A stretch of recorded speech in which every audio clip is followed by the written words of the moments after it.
Good morning. I'm the Reverend Dr. Natalie Fenimore, and I welcome you to the Unitarian Universalist congregation at Shelter Rock. After the service, please take a look at the calendar of events in your order of service. You will find many programs and events to engage your mind, your body, and your spirit. Of particular note today is the Congregational Art Show reception at 1 p.m. in the Art Gallery, which is back here behind the sanctuary. And remember to sign up by Monday for the August 23rd Lobster Fest. I also invite you to join us for lunch after the service at the UU Cafe, which is in the social hall across the lobby. There's a small price, but we ask that if you're a newcomer, that you are welcome to come as our guest. Please visit the welcome desk in the lobby for a guest pass and to get more information about this congregation and about Unitarian Universalism. This morning, we offer a special welcome to a new member of our ministry team, the Reverend Jennifer Brooks. Jay, who wishes to be called Jay. Reverend Brooks is our developmental minister and comes to us from the UU congregation in Des Moines, Iowa. She will join Reverend Jennifer Brower and I as your ministry team. I ask that you welcome her warmly and get to know her at the UU Cafe and at our other events and programs. And now, as is our custom, greet your neighbor.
Our opening words this morning are from the Reverend Kathleen McTeague.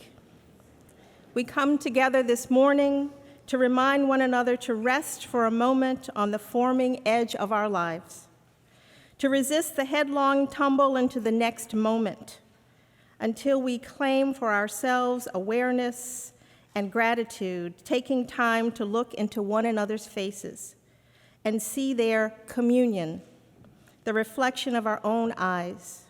In this house of laughter and silence, memory and hope, it is hallowed by our presence here together. And we light our chalice with these words from the Reverend Christine Robinson. We gather this hour as people of faith, with joys and sorrows, gifts and needs. We light this beacon of hope, a sign of our quest for truth and meaning in celebration of the life we share together.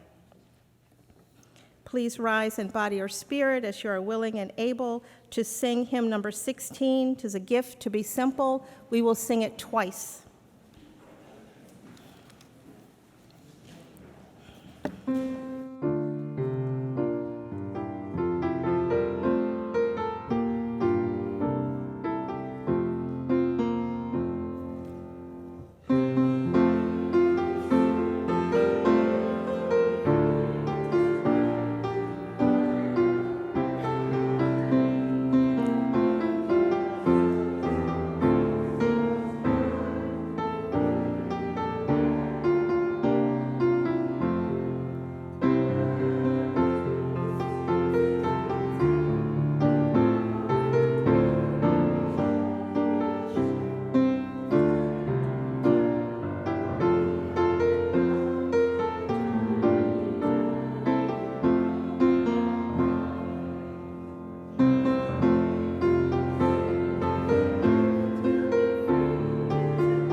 Thank you. Please be seated. We will now have our prelude.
Please stand, if you can, for our words of affirmation.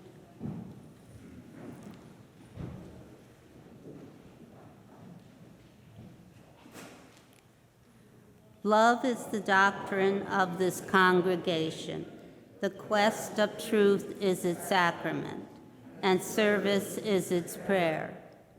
Dwell together in peace, to seek knowledge in freedom, to serve human need. This do we affirm and covenant with each other.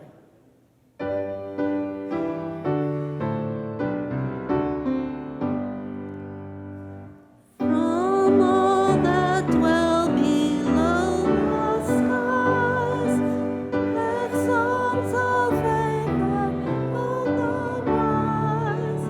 Let peace, goodwill, and be sung through every land, every tongue.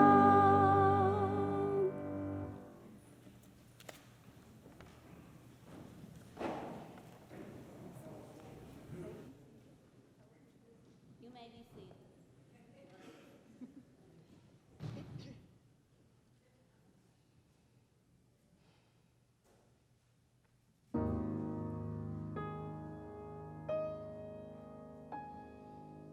How do you say to your child in the night, nothing's all black, but then nothing's all white? How do you say it will all be all right when you know that it mightn't be true? What do you do?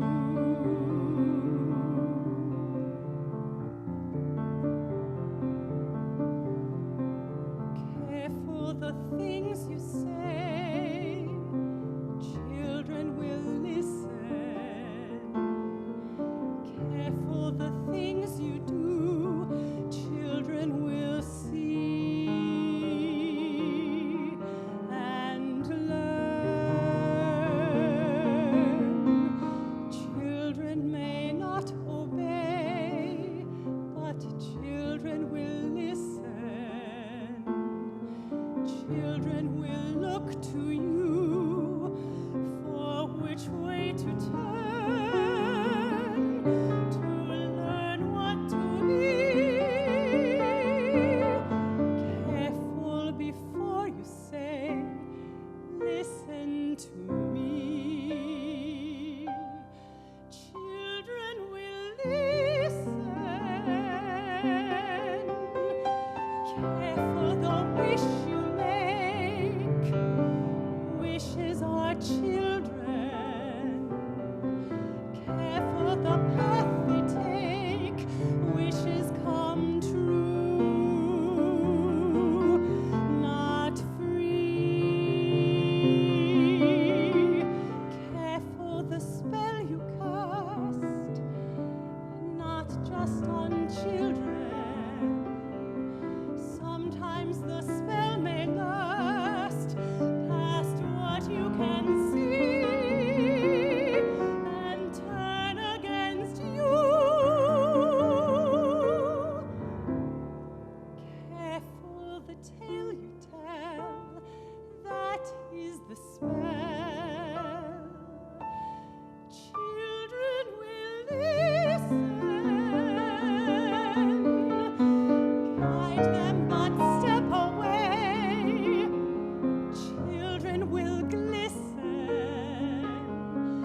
Tamper with what is true, and children will turn, if just to be free.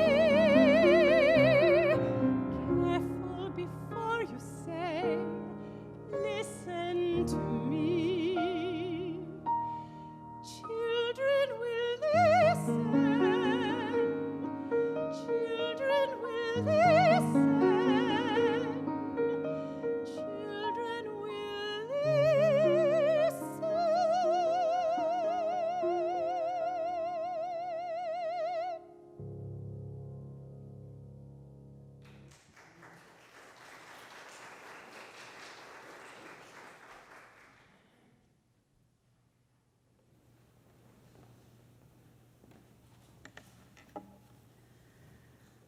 Let there be an offering to sustain and strengthen this place, which is sacred to so many of us, because we are now keepers of this community.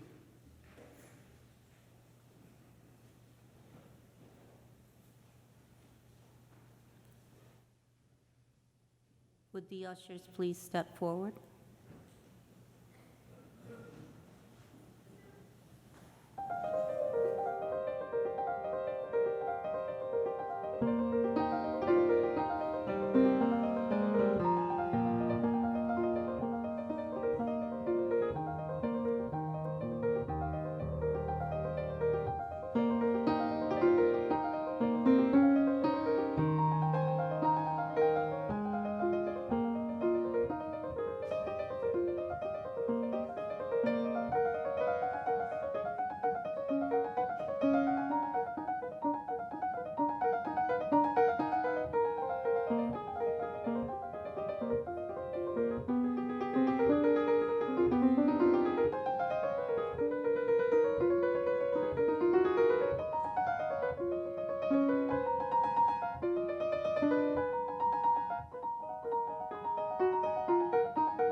Please come forward as you are willing and able to light a candle in the candle box.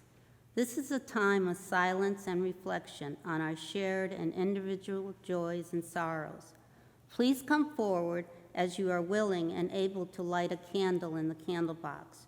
You may use either box, and please use caution and be mindful of the flames. Light from the candle nearest you and do not reach over open flames. Please come forward.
Let us sit in a moment of silence, reflection, or prayer, opening ourselves to the awareness of the joys and sorrows which these candles represent.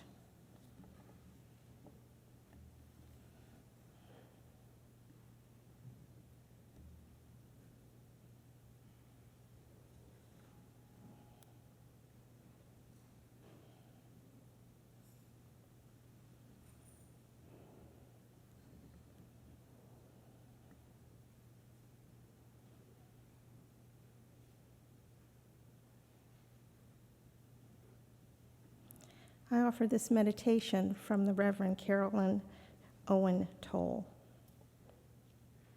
See a blossom in your mind's eye.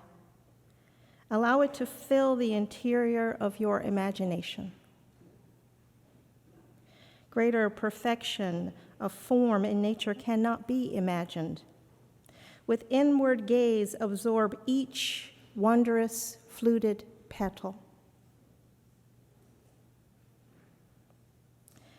Slide down its humid surface until you drop as dew into its velvety core.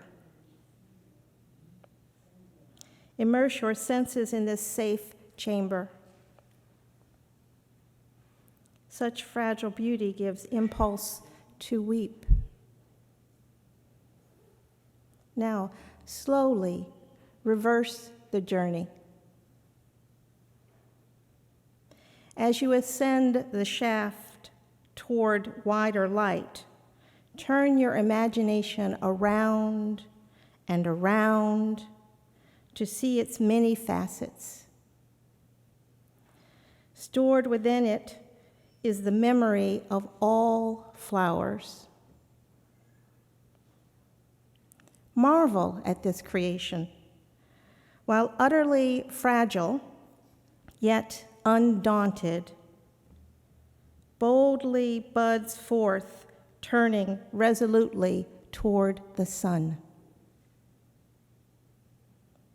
we too shimmer with expectation, exuding our own illumination, color, pulse, and scent.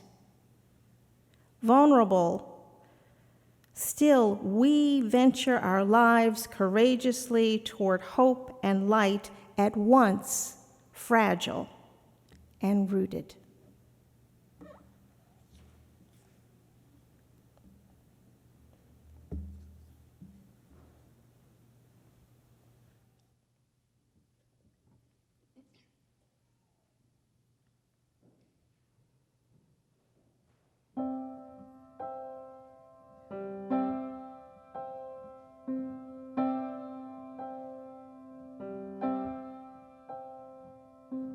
When I think of home, I think of a place where there's love overflowing. I wish I was home, I wish I was back there with the things I've been knowing. Wind that makes the tall trees bend into leaning. Suddenly the snowflakes that fall have a meaning. Sprinkling the sea makes it all clean. Maybe there's a chance for me to go back now that I have some direction. It would sure be nice to be back home where there's love and affection.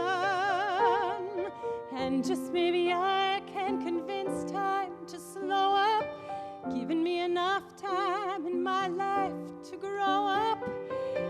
Time be my friend, let me start again. Suddenly my world's gone and changed its face, but I still know where I'm going. I've had my mind spun around in space, and yet I've watched it growing. If you're listening, God, please don't make it hard to know if we should believe the things that we see. Tell us, should we run away?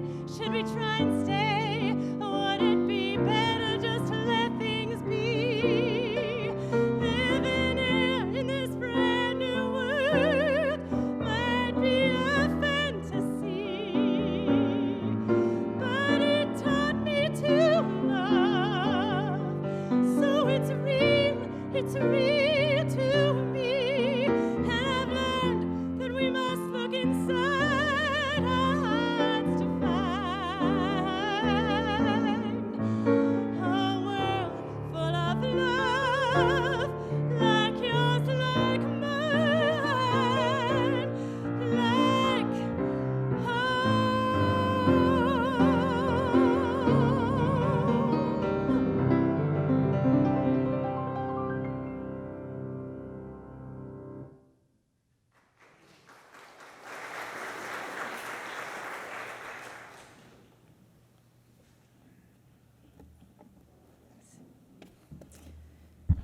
Many thanks to our musicians today. Thank you so much.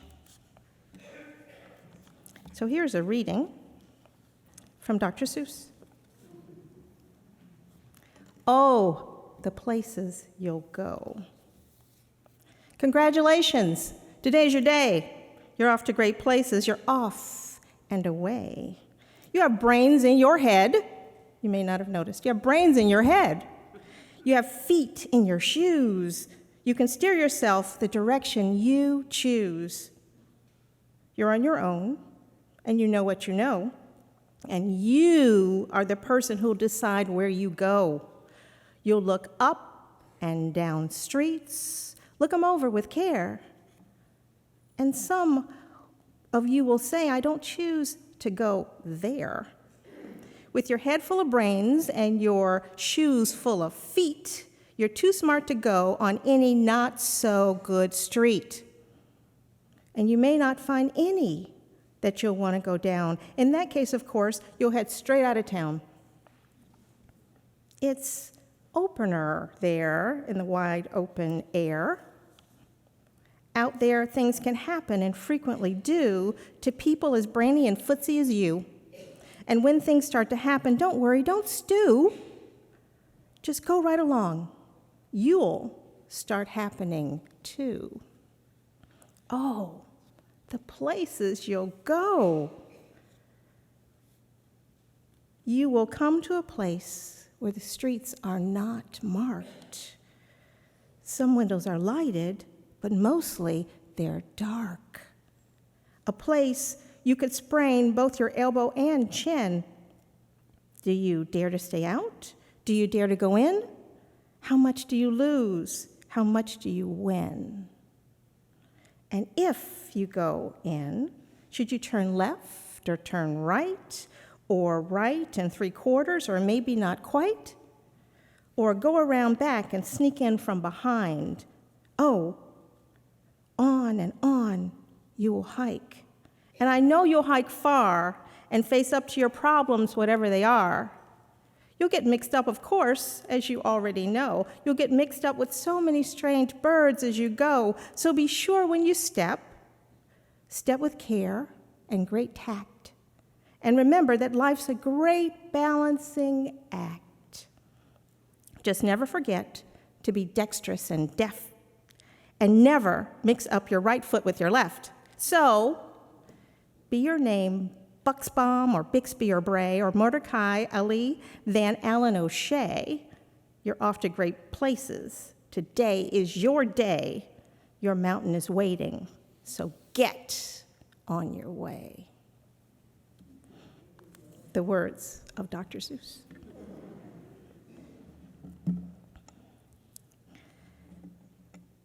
Dr. Seuss, Theodore Geisel, wrote this, his last book, All the Places You'll Go, in 1990.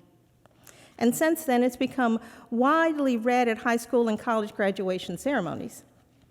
It is an encouragement, as you heard, to live life as an adventure, to encounter life's ups and downs as a journey of discovery. In the story, a young person is encouraged to take stock of their own agency as they come face to face with the inevitable highs and lows of life. The story resonates with us, I think, because we're all on that journey. All of us living, all of us encountering, all of us a little unsure of what's around the corner. And it helps to have someone like Dr. Seuss give us a glimpse of what's ahead and encouragement to see that each of us is capable of making life's journey something that, though challenging and rocky sometimes, is a worthwhile journey for us. So where have I been, and what have I been doing? And by the way, what have you been up to? So I've been out exploring myself. I've been away from this congregation on sabbatical for the last few months, and now I'm back to share with you some of the learnings I've gathered from all the places that I went. Now, sabbatical, as you may know, is a time of rest and reflection. It allows the minister to return to the usual duties with a new vision and a renewed energy, hopefully.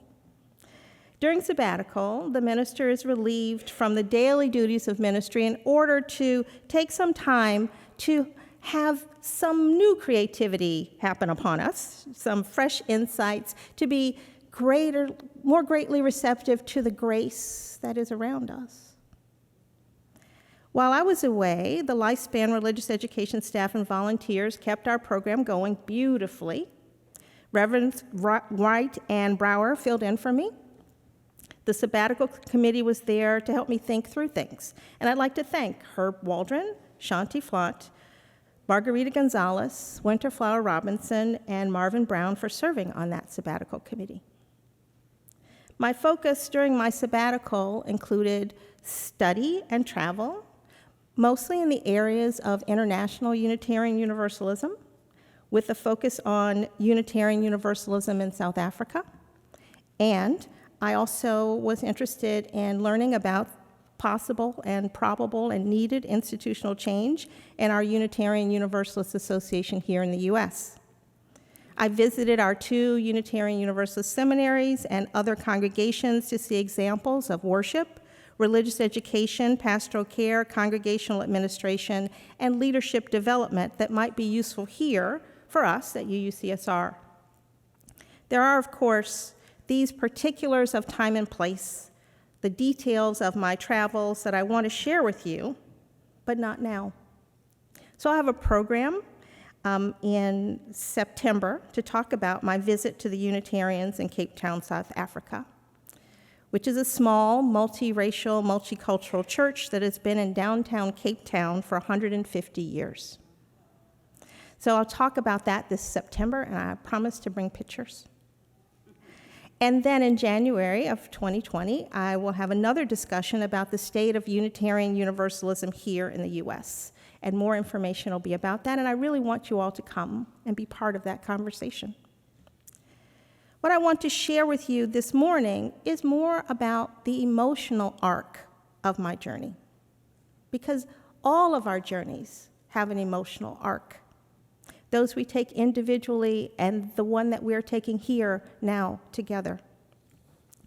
When I began my sabbatical, I was first experiencing a period of disorientation. I was disconnecting from what was my usual.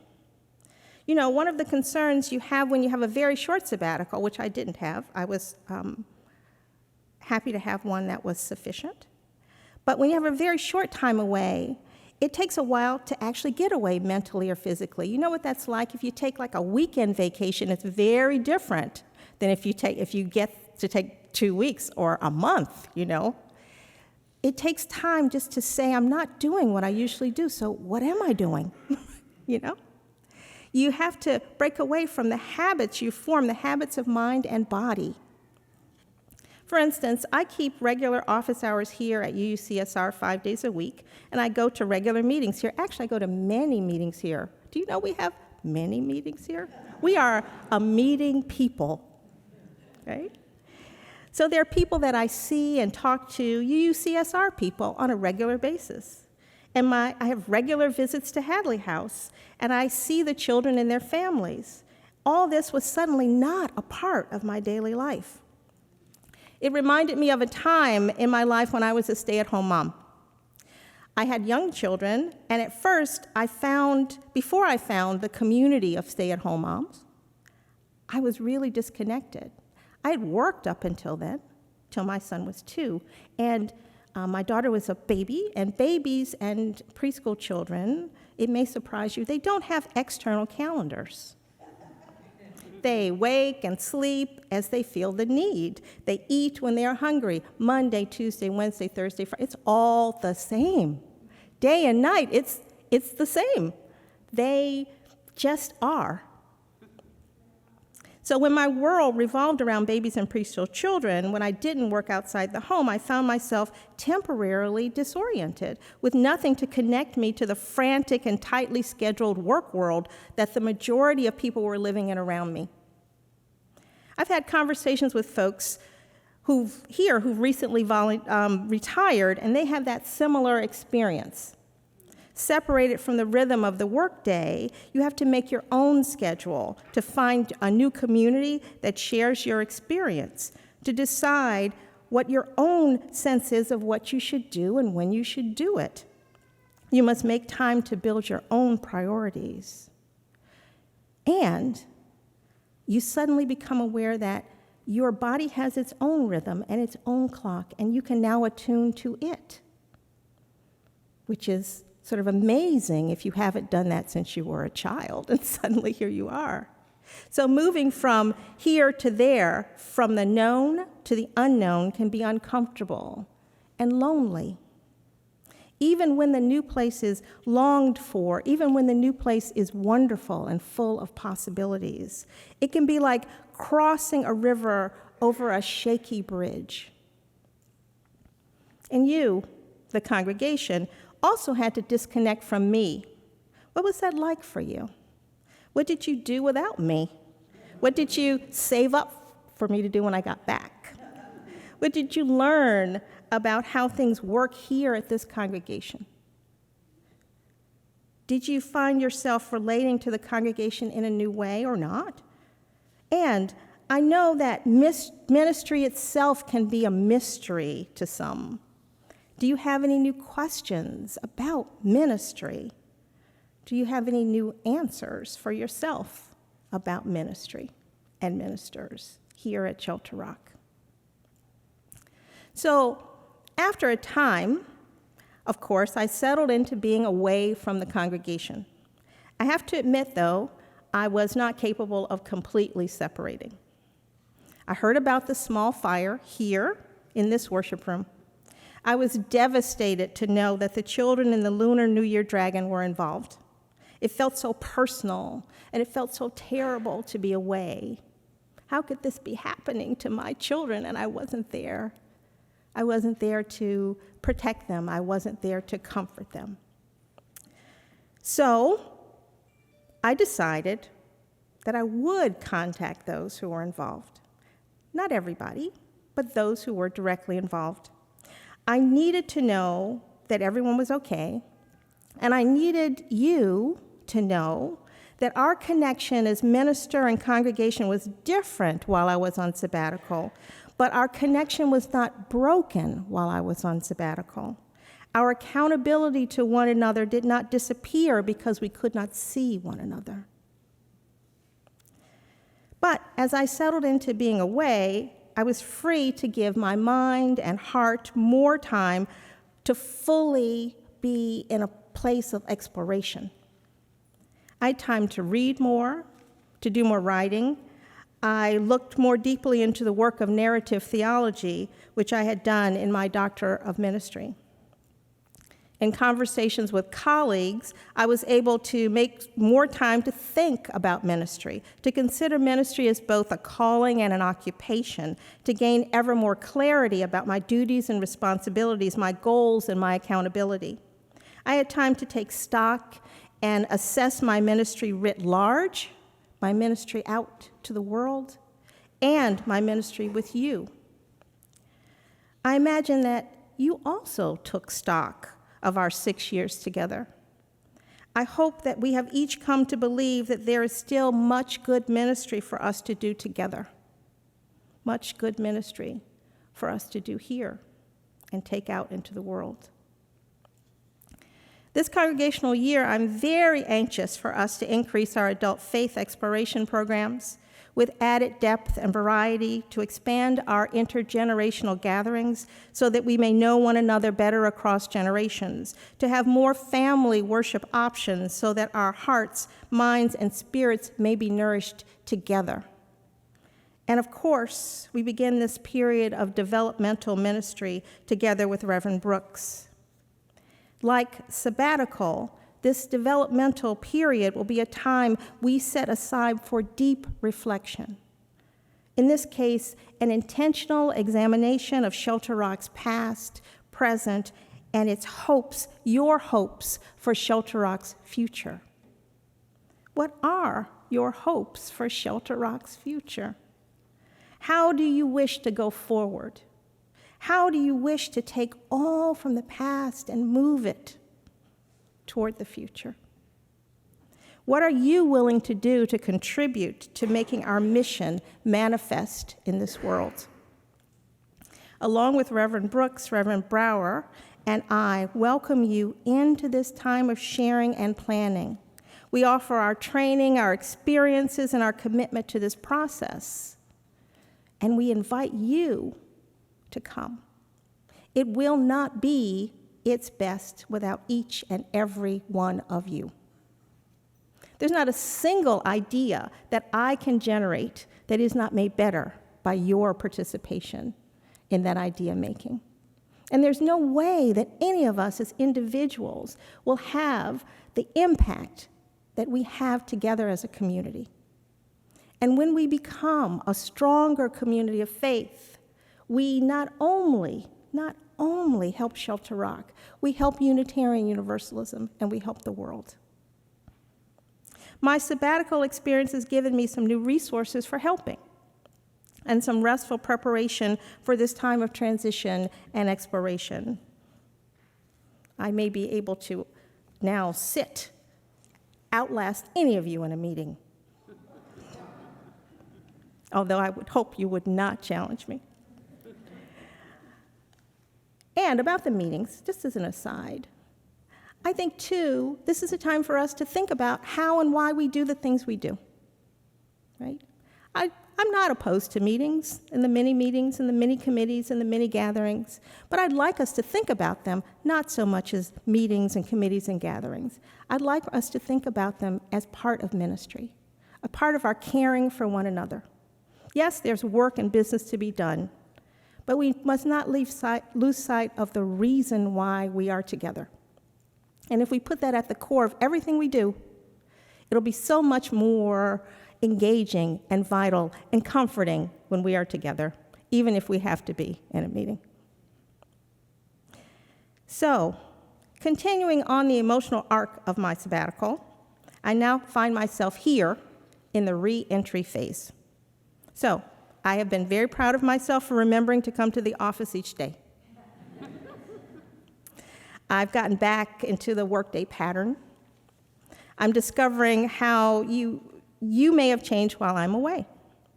And you may be wondering about me too. And I can only imagine how much all the children have grown. And it'll be great to see them all on homecoming Sunday, taller and bigger than ever and hard to identify. And it'll be great for us to come together, as we always do at homecoming, and recommit to one another in this community. So while I was away from you on sabbatical, I did go to Cape Town, South Africa. And in the U.S., I went all over Unitarian Universalist land, to the seminaries, to the congregations, to professional meetings, to a UUA board meeting, to lectures and theological discussions. It was important for me to see sabbatical as not vacation, but as a time to really dig deeply into my professional life, to really understand what was out there that could enrich both my ministry and this congregation. And I also went to several national parks and visited with my family. I went to those physical places, Bandelier and Yellowstone, and I had time to sit and think and be present with what was important to me. And I'm grateful to all of you for that opportunity. And I wish the same could be available for everyone. I hope that here we can make this congregation a little bit of a sabbatical place, a place where you can be refreshed and restored, where you may find your rest, where you may nourish your intellectual curiosity, where you may find your peace, where you may have time for reflection, where you may find reason for hope, where you may find partners to join you in efforts of social justice, in efforts to heal the world. May this be a place where you may know love. And so I share with you this poem, Love After Love, by Derek Walcott. The time will come when, with elation, you will greet yourself arriving at your own door, in your own mirror, and each will smile at the other's welcome and say, "Sit here, eat." You will love again the stranger who was yourself. Give wine, give bread, give back your heart to itself, to the stranger who has loved you all your life, whom you ignored for another, who knows you by heart. Take down the love letter from the bookshelf, the photograph, the desperate notes. Peel your image from the mirror. Sit, feast on your life. In all the places that you go, may you feast on your life. May it be so. Amen.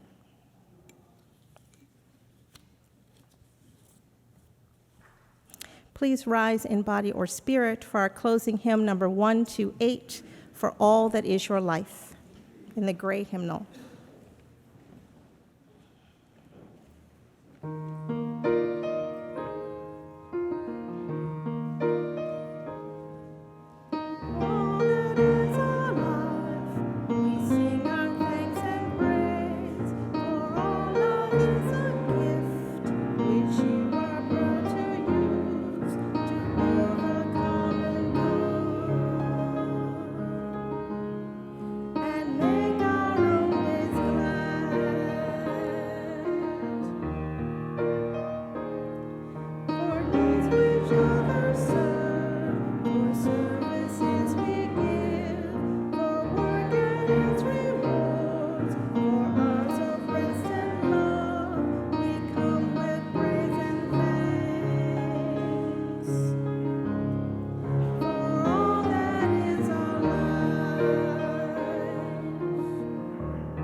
Our closing words are from T.S. Eliot. What we call a beginning is often the end, and to make an end is to make a beginning. The end is where we start from. We shall not cease from exploration, and the end of all our exploring will be to arrive where we started and to know the place for the first time.